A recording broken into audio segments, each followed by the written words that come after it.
മക്കളെ റാത്തല്ല എന്താ പറയുക, നമ്മളെ എൻജിനീയർ ഇന്ന് ലാസ്റ്റ് ഫൈനലായിട്ട് നമ്മൾ ഫിനിഷ് ചെയ്യാട്ടോ. സ്ട്രക്ചർ വർക്കിൻ്റെ ബാക്കി ലാസ്റ്റ് ഭാഗമാണ്. ഇവിടെ ഇപ്പോൾ പണി എടുത്തുകൊണ്ടിരുന്ന സാഹചര്യം എന്ത് ചെയ്യുന്നുണ്ട്, അവിടെ പഠിക്കുന്നുണ്ട്. അപ്പോൾ ആള് ഉള്ളത് പ്രവാസിയാണ്. ഇവരെ വർക്ക് നമ്മളിവിടെ ചെയ്ത് തീർത്തിട്ടുണ്ട്. അപ്പോൾ എൻജിനീയറോട് ചോദിച്ചാൽ എന്ത് കാര്യങ്ങൾ നമുക്ക് ചോദിക്കണമല്ലോ, റാത്താണോ റാത്തല്ല, പണിയെടുത്തിട്ട് എങ്ങനെ ഉണ്ട് എന്നൊക്കെ ചെരിവും കാര്യങ്ങളൊക്കെ അടിച്ചിട്ട് നല്ല സെറ്റാക്കി വെച്ചിക്കണ്.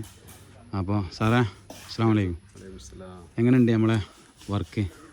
ഉഷാറായിട്ട് അൽഹംദുലില്ലാഹ് കഴിഞ്ഞിട്ടുണ്ട്.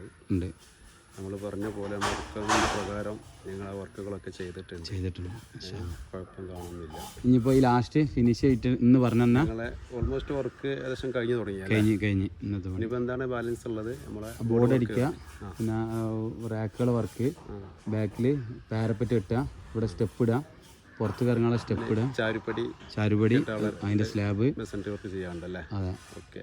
അപ്പോൾ നിങ്ങൾക്ക് ഞങ്ങൾ എടുത്ത പണി അങ്ങനെ ഉണ്ട്, റാത്താണോ? കുഴപ്പമില്ല. ഇതുവരെ കണ്ടതിൽ നമ്മൾ ടോപ്പായിട്ട് നിങ്ങളെ വർക്ക് നമ്മൾ ചെയ്തിട്ടുണ്ട്. നിങ്ങൾ ആ ഉദ്ദേശിച്ച ഡിസൈൻ എലമെന്റ് നമ്മൾ കാണിച്ച പോലെ തന്നെ നിങ്ങളെ കൊണ്ടുവന്നിട്ടുണ്ട്. കൺഫേം ചെയ്തില്ല?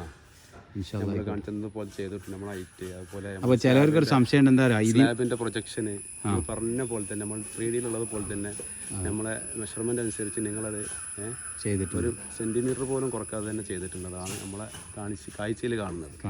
അല്ല, ചിലവർക്ക് സംശയം ഉണ്ട്, എന്താ വെച്ചാൽ ഞാൻ എൻ്റെ ഐഡിയക്കാണ് ഇതൊക്കെ കൊണ്ടുവരുന്നത്. പലർക്കും ഒരു സംശയമുണ്ട്. അപ്പോൾ നിങ്ങൾ ഏത് സമയം ഇപ്പോൾ ഇതിൻ്റെ A to Z ബെൽറ്റ് മുതൽ ഈ ചെരിവ് ഫിനിഷ് വരെ നിങ്ങൾ ഇവിടെ വന്നിക്കണേ. അപ്പൊ നിങ്ങൾ കമ്പി ഉദ്ദേശിച്ചത് നിങ്ങൾ അതേ ഉദ്ദേശം പോലെ ആഡ് ചെയ്തിട്ട്. അതെ. അപ്പോൾ ഓരോരോ കാര്യങ്ങൾ നമ്മൾ ഇങ്ങോട്ട് ചോദിച്ചിട്ടാണ് എന്ത് ചെയ്തിട്ടുള്ളത്, അങ്ങനെ തന്നെ ചെയ്യണം. അതെ, എഞ്ചിനീയർമാരോട് ചോദിച്ചിട്ടാണ് കറക്റ്റായിട്ട് ചെയ്യുക. നമ്മളേക്കും ഫാൾട്ട് വന്നാൽ ഞങ്ങളേക്കും അത് നമുക്ക് തിരുത്തിക്കാണ്ട് അങ്ങോട്ടും ഇങ്ങോട്ടൊക്കെ ഡിസ്കസ് ചെയ്ത് മുന്നോട്ട് പോകുമ്പോൾ നിങ്ങൾക്കും തന്നെ വർക്കിലൊരു കോൺഫിഡൻസ് ഉണ്ടാവും. ഇൻഷാ അല്ലാഹ്. അപ്പോൾ നിങ്ങൾ ഹാപ്പിയാണ്? ഇൻഷാ അല്ലാഹ്. ഓക്കെ, ശരി. അപ്പോൾ ഇതാണ് നമ്മളെ സൈറ്റ് നോക്കണം. ഈ സൈറ്റ് നല്ല സെറ്റപ്പിൽ ചെരിവിൽ നല്ല വൃത്തിയിൽ എന്ത് ചെയ്തിട്ടുണ്ട്, മാഷാ അല്ലാഹ്. ചെയ്യാൻ നമുക്ക് പറ്റിയിട്ടുണ്ട് കേട്ടോ. ഓക്കെ.